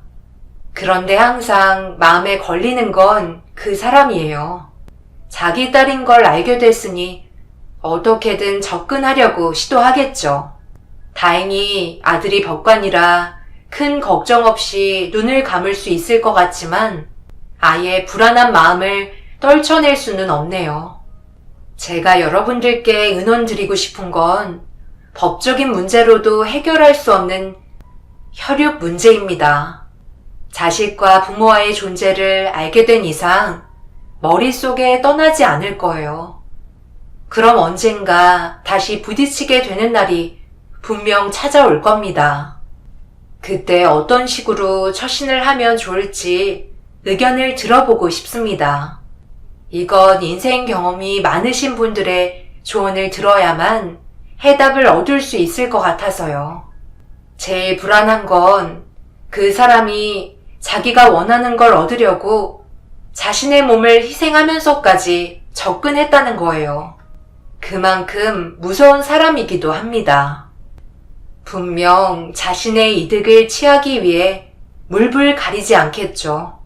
여러분들의 아낌없는 조언을 듣고 얼마 남지 않은 시간 저희 가족이 똘똘 뭉쳐 혹시라도 앞으로 일어나게 될 일들을 미리 막았으면 좋겠습니다. 하시는 일이 무엇이든 잘 되시길 기원 드리겠습니다. 감사합니다. 안녕하세요. 저는 60대 후반 여자입니다. 그동안 믿고 살았던 사람들에게 배신을 당하게 된 제가 앞으로 어떤 식으로 살아가야 할지 몰라 사연을 신청하게 되었습니다. 처음 제 딸이 결혼을 하겠다고 한 남자를 데려왔을 때 너무 놀란 적이 있었어요. 딸은 평생 동안 혼자 살겠다며 제 속을 뒤집어 놨었는데 언제부터 마음이 변했던 건지 갑작스럽게 눈앞에 펼쳐진 광경에 많이 당황스러웠었죠. 결혼을 반대할 이유도 없었고 딸의 성격을 모르는 것도 아니기 때문에 당연히 허락을 해줬습니다. 제가 제일 걱정했던 부분이 사라져서 제가 나이가 들어 세상을 떠나도 큰 걱정 없을 것 같았습니다. 알고 보니 딸이 운영하고 있던 회사에서 함께 일하는 직원이었고 함께하는 시간이 많다 보니 자연스럽게 서로를 알게 되면서 눈이 맞았던 거였네요. 그동안 일에만 빠져서 살았던 딸이기 때문에 이제 마음의 여유를 가지고 살길 간절히 바랐었습니다. 엄마 입장에는 자식이 고생하고 있는 모습을 보는 게 너무 괴로웠었거든요. 그렇게 정식적으로 부부가 되면서 딸이 운영하고 있는 회사는 점점 더 크게 발전이 되고 있었습니다. 그 모습을 뒤에서 지켜보고 있던 저는 너무 행복했었고 항상 저에게 밝은 모습만 보여주던 딸이 결혼 생활을 아무 걱정 없이 잘 유지해 오고 있는 줄 알았어요. 그런데 어느 날 딸과 일주일 전부터 저녁 약속을 잡아놓은 터라 시간 맞춰 회사로 찾아갔는데 제 눈앞에서 두 귀를 의심할 만큼 어이없는 말을 듣게 되었고 저는 그때가 되어서야 딸의 결혼 생활이 좋지 않다는 걸 알 수 있었습니다. 한평생 딸을 키운 엄마의 입장에서 누구보다 딸의 마음을 제일 잘 알고 있을 거라 생각했었는데 겉으로 표현하지 않던 딸의 모습을 보면서 행복한 삶을 살고 있다고 착각한 제가 너무 한심스러웠어요. 안사도는 회사까지 찾아와 많은 직원들이 보는 앞에서 손가락질을 하며 화를 내고 있었는데 주고받는 대화가 저를 더욱더 화가 나게 만들었어요. 그것 하나 못해줘서 나를 여기까지 찾아오게 만들어? 내 아들이랑 결혼한 지 얼마나 됐니? 벌써 3년이다. 눈치가 없는 거야? 아니면 해주기 싫어서 아무것도 하지 않는 거니? 이번에 친구들과 해외여행 좀 다녀오려고 돈 좀 두둑하게 통장에 꼽아달라니까. 한 푼도 넣지 않았더라. 지금 나를 무시하는 거 맞는 거지? 확실하게 얘기해봐라. 정말 너무하시네요. 어느 정도 것 하셔야죠. 친구분들과 해외여행 다녀온다고 3천만 원을 달라는 게 말이 된다고 생각하세요? 그리고 그 돈을 왜 제가 전부 부담을 해야 되는 거죠? 그이한테 돈을 안 주는 것도 아니고 결혼하고 나서 꽤 많이 주고 있는데 그 정도는 어머님 자식인 그이한테 부탁을 하셔야죠. 지원을 못 해준다는 것보다 너무 당연시하게 생각하시니까 저는 그게 문제라고 생각돼요. 어머님을 위해서 제가 뼈 빠지게 일을 하는 건 아니잖아요. 저희 엄마도 지금 해외여행 못 보내드려서 마음이 아픈데 어머님한테 3천만 원을 드리라고요? 저는 그렇게 해드릴 수 없으니 정 가고 싶으시면 그이한테 달라고 하세요. 그리고 여긴 어머님도 함부로 출입을 해선 안 되는 회사예요. 앞으로 자제해 주셨으면 좋겠네요. 돈도 많이 벌면서 그거 몇 푼이나 된다고 나를 거지 취급하는 거냐? 내가 며느리한테 요구하는 게 잘못된 거니? 내 아들 데려갔으면 그 정도는 당연히 해줄 수 있는 거지. 나이도 더럽게 많아서 애도 못 가지는 주제에 뭘 잘했다고 나를 노려봐? 젊은 내 아들 데려갔으면 나한테 감사해야 되는 거 아니야? 퍼줘도 모자랄 판에 꼴랑 3천만 원 가지고 엄청 땡땡거리네. 사돈, 지금 제 딸의 회사에 와서 뭐 하시는 거죠? 가만히 듣다 보니 이건 너무한 것 같아 제가 나설 수밖에 없겠네요. 상식적으로 벗어나는 행동을 하고 계신 사돈이 더 문제 같은데 그럼 반대로 제가 한번 여쭤보죠. 사돈은 제 딸에게 뭘 해줬나요? 설마 3년 동안 뜯어가기만 하신 건 아니시죠? 가는 게 있으면 오는 것도 있어야죠. 예, 너는 왜 이런 일을 엄마한테 한마디 말도 안 하는 거야? 나도 이제부터 사이한테 돈 좀 탔어야겠다. 3년 내내 바보 같은 짓만 했네. 나도 이참에 세계 일주나 하게 사이한테 가지고 있는 재산 좀 달라고 해야 되겠어. 엄마 평생 소원이 뭐라고 했니? 세계 일주 하는 거라고 몇 번이나 얘기했었잖아. 재력에 있는 내 딸을 데려갔으면 이 정도는 해줄 수 있는 거 아니야? 돈도 두둑히 받는다며. 사돈, 어떻게 생각하세요? 저도 사이한테 제대로 된 대접을 받으면서 살아봐야 되겠어요. 둘만 행복하길 바라서 그동안 아무것도 요구하지 않았던 제가 오히려 바보였네요. 당장 정서방 나오라고 해라. 오늘 우리 둘이 저녁 외식하기로 했었잖아. 카드 좀 달라고 해야 되겠다. 사위 카드로 스트레스 좀 팍팍 풀어야 되겠어. 사돈이 3년 동안 받아가신 만큼 저도 똑같이 보상 받겠습니다. 장모님 오셨어요? 엄마, 여기까지 와서 지금 무슨 짓이에요? 나중에 집에서 얘기하면 되잖아요. 그만 돌아가 계세요. 아들, 너 왜 이렇게 어깨가 말려있니? 요즘 며느리한테 시달리고 있는 거야? 어깨 좀 펴고 당당하게 있어야지. 사돈은 제가 한 말에 기분이 나빴는지 회사가 떠나갈 정도로 목소리를 높이기 시작했어요. 처음으로 사돈이 제 딸에게 금전적으로 요구하는 걸 보게 되었고 결혼 생활이 어렵다는 걸 알게 된 이후부터 마음이 편치 않았습니다. 그렇게 안 좋은 대화를 계속해서 주고받던 도중 사위는 점점 격해지는 상황을 최대한 빨리 마무리 짓기 위해 사돈을 회사 밖으로 내보낸 다음 집으로 돌려보냈습니다. 그리고 저에게 고개를 떨구며 달려온 사위는 소란을 피워 죄송하다며 용서를 구하고 있었어요. 정서방, 지금 이 상황이 상식적으로 맞는 행동이야? 여긴 엄연히 내 딸의 회사이자 대표라고. 그런데 직원들 눈이 한두 개도 아니고 많은 사람들이 보는 앞에서 내 딸에게 면박을 줘? 언제부터야? 사돈이 내 딸을 언제부터 막대한 거냐고. 친구들과 해외여행 가는 걸 왜 내 딸 보고 지갑을 열라는 건데? 고개만 떨군다고 해결될 문제가 아니잖나. 정말 죄송합니다. 제가 할 말이 없네요. 앞으로 2번 다시 이런 일 없도록 하겠습니다. 그러니 그만 진정하세요. 내가 들은 게 있는데 진정하게 생겼어? 그동안 내 딸이 사돈에게 갖다 바친 금액이 얼마나 되는 건지 알아야 할 것 같네. 사위는 진땀을 빼며 저에게 계속 죄송하다고 용서를 구하고 있었지만 이미 사돈의 행동을 보게 되면서 스트레스를 받게 된 상태라 그냥은 넘어갈 수 없었어요. 사돈이 내 딸을 함부로 대하는 건 우리 집안을 우습게 본다는 거와 같은 거였습니다. 딸은 정리하고 나오겠다며 사무실로 들어갔고 사위도 눈치를 살피다가 저를 피해 서둘러 자리를 피했습니다. 잠시 뒤 딸이 회사 밖으로 나오자 식당이 아닌 집으로 가자며 방향을 틀었어요. 딸은 저에게 좋은 걸 사드리고 싶다 했지만 그것보다 대화가 더 필요할 것 같아 무조건 집으로 돌아가자고 얘기했네요. 그리고 그동안 제가 몰랐던 사실들에 대해 설명해달라고 얘기하자 딸은 잠깐 침묵을 지키다가 어렵게 입을 열었고 결혼 생활이 힘들었는지 눈물을 보이고 말았습니다. 조금이라도 힘든 점이 있으면 엄마한테 얘기를 해야 될 거 아니야?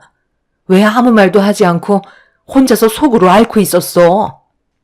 엄마까지 힘들어하는 모습 보여주고 싶지 않아서 그랬지. 나도 정말 잘하려고 했지만 시댁 집안 식구들은 모든 걸 당연시하게 생각하고 점점 더 큰 것들을 바래서 많이 버거웠었어요. 오늘도 시어머니가 회사로 찾아올지 몰랐거든요. 아니 어떡해. 그런 것들을 아무렇지도 않게 요구할 수가 있는 거지? 정서방이랑 결혼 생활이 많이 힘드니? 살다 보니까 제가 몰랐던 부분들이 많더라고요. 그래도 서로 맞춰가면서 어느 정도 시간이 지나면 괜찮아질 거라고 생각했는데 전혀 달라지는 게 없었어요. 앞으로 어떻게 살아야 할지 너무 막막해요. 다음 날은 괜찮아지겠지. 또 다음 날은 그래도 변화된 모습을 볼 수 있겠지. 매일 기대하려 했지만 그것도 이제 지치기만 하는 것 같아요. 그래서 이제 그만하려고요. 서로 맞지 않는 부분들이 많고 계속해서 부딪힌다면 당연히 갈라서야지. 나중에 더 큰 상처로 다가오기 전에 최대한 서둘러서 정리해라. 엄마가 도와줘야 할 건 없는 거고 필요한 게 있으면 미안해하지 말고 솔직하게 다 얘기해줘야 덜 힘든 거야.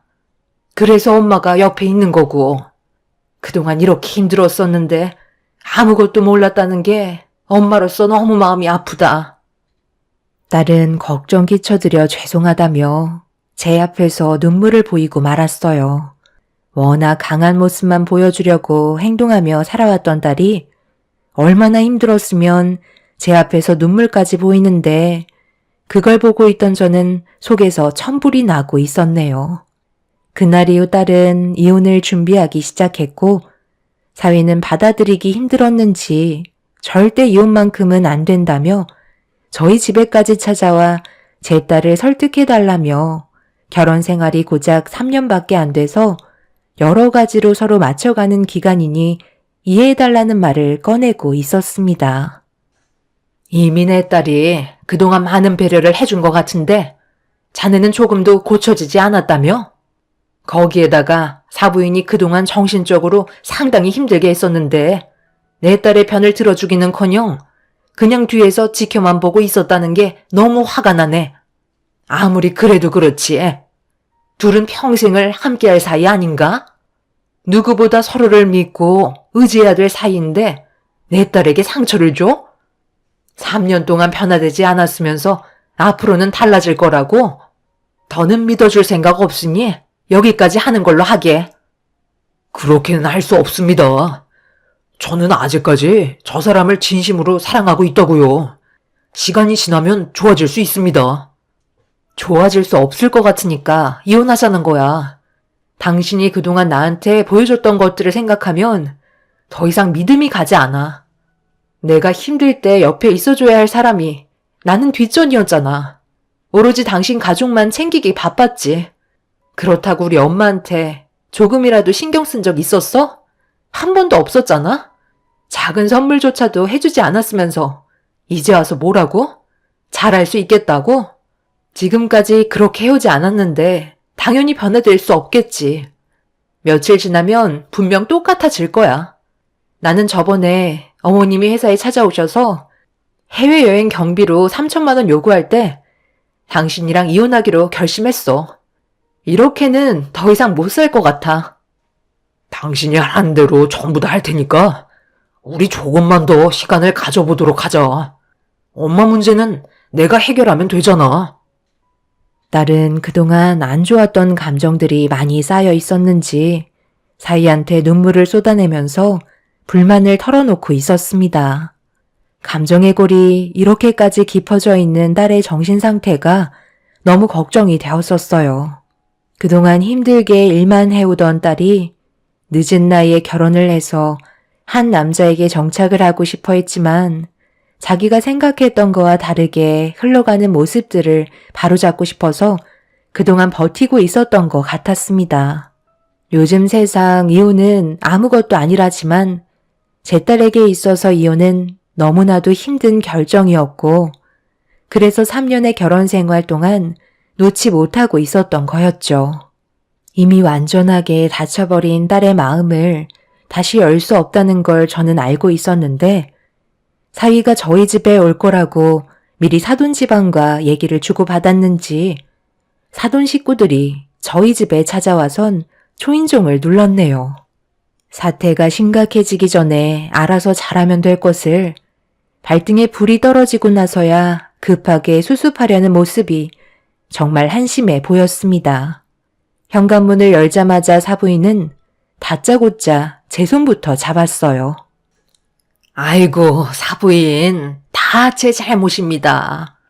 그저 며느리가 버는 돈이 많다 보니 시애미를 위해서 그 정도는 아무것도 아니라고 생각했었어요. 그래서 아무렇지도 않게 그동안 금전적으로 요구를 했었는데 제가 너무 요구만 했나 봅니다. 사돈이 잘 좀 설득해 주세요. 이혼을 하면 서로에게 상처로 남게 되겠지만 결혼 생활을 유지하고 관계 회복에 시간을 가지면서 다시 예전으로 돌아갈 기회를 만든다면 앞으로 서로 웃는 날만 생기지 않겠습니까? 꼭 이렇게까지 일을 벌이셔야 되겠어요? 저번에 제가 며느리 회사에 찾아갔던 건 정말 큰 실수였습니다. 한 번만 노여움 푸시고 사돈께서 며느리 좀 잘 설득시켜 주세요. 사람 인연이라는 게 쉽게 끊어지는 게 아니잖아요. 저는 한 번 맺어진 인연은 끝까지 가야 한다고 생각해요. 분명 좋아질 수 있는 방법을 찾을 수 있을 겁니다. 충분히 대화로 풀어나간다면 해결되지 않을 문제는 없을 거라고요. 그러니 제발 좀 도와주세요. 저에게 도움을 요청해봤자 이미 제 딸의 마음에 너무나 상처가 많았고 골이 깊어졌는데 그걸 저한테 설득시키라는 것 자체가 나쁜 엄마로 만드는 거나 다름없는 거라고요. 이미 내 딸은 상처를 받았는데 그걸 왜 제가 설득을 시켜서 관계를 유지해야 되는 거죠? 죄송하지만 이미 내린 결정을 번복할 일은 조금도 없습니다. 그러니 더 상황을 악화시키지 마시고 이제 그만 돌아가 주시죠. 저희가 잘하겠다잖아요. 왜 이렇게 앞뒤가 꽉 막힌 사람처럼 행동하시는 거예요? 누가 보면 올케가 엄청나게 많은 돈을 줬는 줄 알겠네. 가족이라는 게 뭐예요? 서로 부족한 게 있으면 채워주는 거잖아요. 저희가 금전적으로 도와달라고 부탁을 한 건 그만큼 올케가 버는 돈이 많다는 걸 저희도 알고 있기 때문이에요.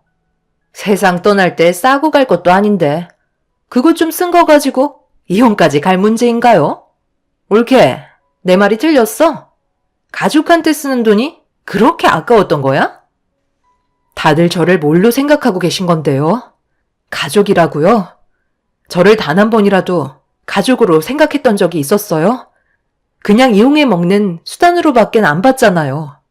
무슨 모임이 있을 때마다 다들 뒤로 빠져서는 돈 한 푼 내지 않았고 제가 결혼하고 나서 정식적으로 초대한 적 있으세요? 필요할 때만 이용하려고만 하지 정작 제가 도움이 필요할 때 부탁하면 남처럼 행동하셨잖아요. 그럴 때마다 얼마나 정 떨어졌는 줄 알아요? 가족이면 마음이 중요한 거라고요. 그런데 제가 지금까지 결혼 생활하면서 느낀 거라곤 저를 지갑처럼 생각하고 있다는 거였어요. 싫다고 하면 저 사람한테 온갖 불만 다 털어놓고 부부 사이 감정 상태 안 좋게 만들어놨으면서 이제 와서 가족이라고요? 제가 봤을 때 남보다 못한 사이 같은데요? 그래서 지금 이혼을 하겠다는 마음이 확고한 거야? 내 아들이랑 이혼하면 앞으로 남은 인생이 편안해질 줄 알지? 우리가 그냥 두 눈 뜨고 순순히 이혼해 줄 거라는 생각이라면 꿈 깨거라. 한번 엮인 인연 끝까지 한번 가보자고. 우리도 더 이상은 좋게 좋게 대화로 끝내지는 못할 것 같네. 잘못한 부분에 대해 충분히 인정하고 반성하고 있으면 기회를 줘야 하는 거 아니냐? 사돈 식구들은 사태가 심각해지고 나서야 수습을 하려 했지만 이혼을 하겠다는 딸의 마음이 확고한 상태라 더 이상 마음을 되돌릴 수가 없었어요. 그렇게 되다 보니 사돈 식구들의 목소리도 높아졌고 이혼을 하지 않겠다며 오히려 저희 가족에게 화를 내고 있었죠. 이럴 때 남편이라도 옆에 있었다면 정말 많은 힘이 되었을 텐데 오래전에 먼저 세상을 떠나버려서 저희끼리 그 사람들을 상대해야만 한다는 게 너무 슬픈 현실로 다가왔었네요. 그렇게 한참 동안 이혼을 한 해 만에 공방이 오고 가다가 아무것도 해결이 되지 않은 채 사돈 식구들은 집으로 돌아가게 되었고 저희는 만신창이가 된 상태로 거실 소파에 앉아 서로 아무 말 없이 바닥만 보고 있었습니다. 딸이 침묵을 깨며 뱉은 첫마디는 이제 그만 쉬고 싶다는 거였어요. 일하는 것도 지치고 남은 인생 삶을 즐기고 싶다며 모든 걸 내려놓길 원했습니다. 여지껏 열심히 달려왔으니 그동안 벌어서 모은 돈으로 충분히 살아갈 수 있다며 대화를 주고받았네요. 딸은 앞으로 어떻게 살아가야 할지 많은 고민에 빠져 있었는데 제가 할 수 있는 건 아낌없이 좋은 말들과 격려를 해주는 거였어요. 이혼을 한다고 해서 인생이 실패하는 것도 아니기 때문에 힘든 상황을 밟고 일어날 수 있게 계속 응원해 주었습니다. 그렇게 딸은 사위와 이혼을 준비하면서 그동안 힘들게 이끌어오던 회사도 정리하려는 준비를 하고 있었습니다. 그 와중에 사위가 몇 번이나 찾아와서 딸을 설득시키려 했지만 결국 사돈 식구들도 더는 되돌릴 수 없다고 판단을 하게 되었는지 이혼을 하겠다며 현실을 받아들이게 되었죠. 그렇게 딸은 회사에서의 마지막 출장을 끝내고 사위와 이혼을 결정하기로 약속을 잡은 상태였어요. 그런데 마지막 출장을 떠나기 위해 현관문을 나서는 딸의 모습이 마지막이 될 거라곤 상상조차 하지 못했습니다. 딸이 목적지에 도착했다며 저녁에 전화를 주겠다는 문자를 남겼는데 늦은 저녁이 될 때까지 연락 한 통이 없길래 일적으로 많이 바빠서 그런 줄 알고 문자 한 통 남겨둔 채 기다리고 있었습니다. 그런데 새벽 시간이 되어서도 연락이 없자 걱정되는 마음에 전화를 걸어봤는데 전원이 꺼져 있더라고요. 그때부터 뭔가 불길한 예감이 들기 시작했고 몇 번이나 더 연락을 취해봤지만 딸의 핸드폰의 전원은 켜지지 않았네요. 걱정되는 마음에 잠 한숨 못 자고 잠을 꼴딱 새웠는데 다음날 아침 모르는 전화번호로 연락이 왔어요. 불안한 마음 가라앉히며 떨리는 손으로 통화 버튼을 누르는 순간 딸이 세상을 떠났다는 연락 한 통을 받고 말았습니다. 믿을 수 없는 소식에 전달받은 위치로 급하게 몸을 움직였어요. 그렇게 병원에 도착해서 관계자에게 도움을 요청해 딸이 있는 위치를 안내받았고 천천히 걸어가 신원을 확인하려고 덮여있던 천을 천천히 들쳐 올리는 순간 그 자리에서 주저앉아 오열을 하고 말았습니다. 이미 차갑게 식어서 굳어버린 상태로 누워있는 딸의 모습을 받아들이기가 너무 힘이 들었어요. 제 옆에 있던 담당 형사는 현장 수사를 진행 중이긴 하지만 아직까지 특별한 단서는 없는 것 같다며 근처 식당에서 술을 너무 많이 마셔서 중심을 잃을 정도였다는 식당 사장의 말을 수사한 형사가 대신 전해주고 있었습니다. 그런데 숙소로 걸어가던 도중에 다리 위에서 중심을 잃어 떨어진 것 같다며 현장의 사진을 보여주었네요. 평소에도 술을 잘 먹지 못하는 딸이 이혼 문제 때문에 괴로워서 과도하게 술을 먹은 것 같았어요. 저는 그렇게 알고 있을 수밖에 없었죠. 그리고 이 소식을 담당 형사가 사위한테까지 연락을 했는지 사돈 식구들을 전부 다 데리고 병원으로 찾아왔네요. 세상 떠난 딸이 누워있는 모습을 보고 사위는 오열을 했고 뒤에서 사돈분들과 사돈처녀는 고개를 떨군 채 눈물을 보이고 있었습니다. 이 모든 게 전부 다 사돈 집안들 때문에 일어난 문제인 것 같아 병원이 떠나갈 정도로 난리를 치면서 사위의 멱살을 잡았고 내 딸을 살려내라며 온몸으로 괴로워하고 있었어요. 제 손으로 절대로 하고 싶지 않았던 딸의 장례를 진행하게 되면서 힘들어하고 있었는데 사돈 식구들이 저희 가족에게 미안했는지 저 대신해서 딸의 장례를 진행해주고 있었습니다. 더 이상 그 사람들을 붙잡고 난리칠 힘도 없어서 마냥 주저앉아만 있었어요. 그런데 제 딸의 안치실에서 사돈 식구들이 고개를 떨군 채 밖으로 나와서 대화를 주고받는데 얼굴 표정에 미소가 보이더라고요.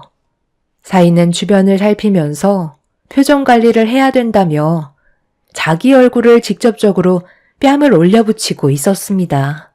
힘겹게 사돈 식구들 앞으로 다가가 사위의 멱살을 잡아 올렸습니다. 자네가 지금 내 딸 장례식에서 감히 웃어? 웃음이 나오는 상황이야? 내 딸이 세상을 떠났다고. 그런데 뭐가 그리 좋아서 실실 쪼개고 있는 거야? 너희들 도움 필요 없으니까 내 딸 장례식장에서 당장 나가. 꼴도 보기 싫으니까 내 눈앞에서 사라지라고. 그래도 장례식 끝날 때까지는 있어야죠.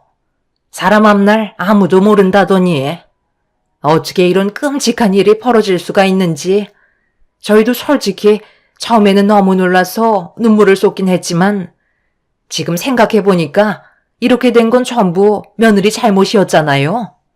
사람 마음 곱게 써야 한다고. 가족들에게 상처를 줬으니 그만큼 벌을 받은 거라고요. 그런데 내 아들한테 들어보니까 며느리의 재산이 한 78억 정도 된다는데 그럼 내 아들이 남편이니까 유산을 전부 다 가져갈 수 있는 거잖아요. 그런 큰 재산을 가지고 있었으면서 꼴랑 해외여행 가게 3천만 원 달라고 한마디 한 게 그렇게 잘못된 건가요? 정말 이해를 못하겠네. 어쩌겠어요. 이미 지난 일이고 며느리는 세상을 떠나버렸으니 내 아들에게 돌아갈 78억으로 남은 인생 대신 편하게 살아줘야죠. 전부 다 자기 업보인 거예요. 장례가 끝이 나면 저희와의 관계도 이만 정리하는 게 좋겠네요. 너희들이 뭔데 내 딸 유산을 함부로 가져가겠다는 거야? 절대 너희들 뜻대로 되지 않으니까 당장 내 눈앞에서 사라져. 장례식장에서 본색을 드러낸 사돈 식구들은 며느리가 죽으면 배우자인 자기 아들이 유산을 전부 다 받게 되어 있다면서 법대로 해도 자기들이 이긴다며 제 딸의 78억 유산 쓸 생각에 환호성을 지르고 있었습니다. 그 모습을 보는데 너무 화가 치밀어 올라 저는 딸의 영정사진 앞에서 사위의 멱살을 잡은 채 절대 원하는 대로 할 수 없을 거라며 난리를 치고 말았습니다. 그렇게 한참 동안 몸싸움이 벌어지고 있는데 세상 떠난 딸의 사고를 수사하던 담당 형사가 장례식장으로 들어왔어요. 그런데 꽤 많은 형사들을 데리고 왔더라고요. 그런데 저와 몸싸움을 벌이고 있던 사돈 식구들에게 갑자기 수갑을 채웠고 세상 떠난 제 딸과 연관이 있다는 충격적인 말을 듣게 되었습니다. 담당 형사가 저에게 내민 투명한 작은 봉투 하나를 건네주었는데 그 안에 있던 내용물을 보게 된 순간 저는 경악을 하고 말았어요. 딸이 평소에도 항상 소지하고 있었던 손바닥만한 작은 메모지였고 그 안에 적혀 있던 내용은 사돈 식구들이 범인이라는 걸 알려주는 결정적 단서였습니다. 그리고 사이의 팔을 강하게 뿌리치다가 상처가 났을 거라는 글을 도망치면서 작성했는지 제대로 알아보지 못할 정도로 적혀 있었네요.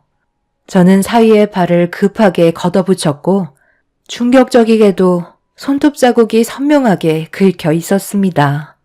담당 형사는 단순 사고로 덮일 줄 알았는데 주민분들께서 쓰레기를 줍다가 딸의 친서를 발견하고 혹시 몰라 신고를 하게 된 거라며 상황을 설명해 주셨네요. 그 순간 사돈 식구들은 단체로 싸늘히 굳어졌고 자신들은 아무 잘못이 없다며 억울하다는 말을 꺼냈습니다. 담당 형사는 딸의 부검을 의뢰했고 형사의 말대로 수사 진행을 돕게 되었습니다. 결국 딸의 손톱에서 사위의 DNA가 나오게 되면서 상황은 급격하게 달라져 버렸습니다. 주변 CCTV 수사 범위를 확대했고 거기에서 사돈 식구들의 차량이 발견이 되면서 계획을 세웠다는 걸 알 수 있었어요. 사위는 제 딸과 같은 회사에서 근무를 했었기 때문에 모든 스케줄을 알고 있어서 제 딸이 미리 출장 올 곳을 답사했고 CCTV가 없는 곳에서 범행 계획을 세우게 되었던 거죠. 딸은 사위에게 쫓기면서 친서를 작성했고 인근에 떨어진 친서를 발견하고 주민분이 신고한 거였어요. 오로지 제 딸의 돈 때문에 저지른 말도 안 되는 사건이었습니다.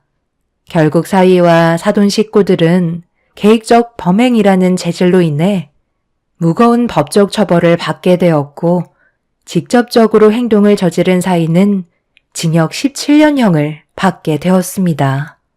그리고 함께 가담한 사돈 식구들 또한 8년형을 선고받았고 사위는 제 딸의 유산 상속에 제외가 되면서 사건은 마무리가 되었습니다.